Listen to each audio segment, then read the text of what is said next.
Hello friend, જય શ્રી કૃષ્ણ. આજે હું બાજરીનો રોટલો વઘારેલો બનાવું છું. તો એની માટે જો આ રોટલો તો ક્યારેય મેં બનાવી મૂકી દીધો તો 2-3 કલાક પહેલાં તો ઠરી ગયો બરાબર.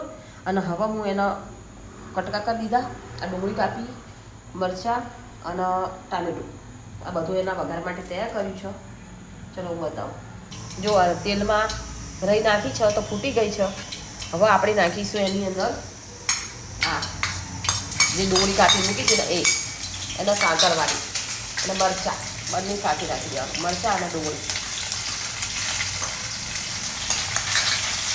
થોડું સાંકળી દો મીડિયમ ફ્લેમ ઉપર બરાબર. ધીરો ગેસ રાખી અને થોડી સાંકળવાની.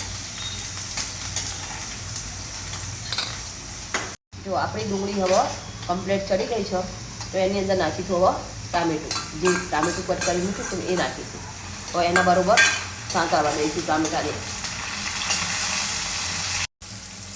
ડુંગળી અને ટામેટા મસ્ત ચડી ગયા છે તો હવે એના અંદર નાખીશું મસાલા.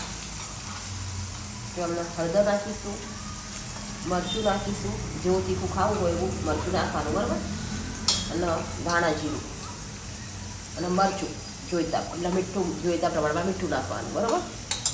હવે એને થોડું ચડવા દઈશું. આ મસાલા પણ ચડી ગયા. હવે એની અંદર છાશ નાખીશું. આપણે 500 ml છાશ લીધી છે. પછી છાશ નાખીને એના ઉફંડો આવે ત્યાં સુધી મીડિયમ ફ્લો થોડો ગેસ ધીરો હોય એ ધીરો રાખી અને એના ચડવા દેવાનું બરાબર.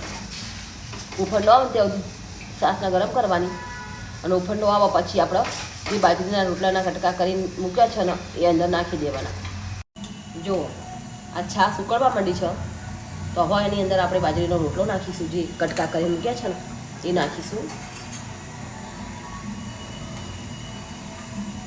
હવે એના ધીરે ધીરે હલાવી રાખવાનું અને ઢાંકવાનું નથી આને બરાબર. 2-3 મિનિટ માટે આમ હલાવવાનું, થોડું ઉકળવા દેવાનું 2-3 મિનિટ માટે અને પછી નીચે ઉતારવાનું.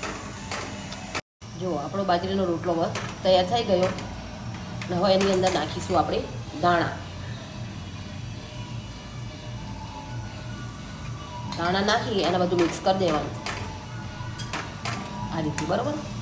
આપણો કાઠિયાવાડી બાજરીનો રોટલો વઘારેલો તૈયાર થઈ ગયો. તૈયાર જો અમારો બાજરીનો રોટલો વઘારેલો તૈયાર થઈ ગયો છે. કાઠિયાવાડી બાજરીનો રોટલો વઘારેલો બરાબર.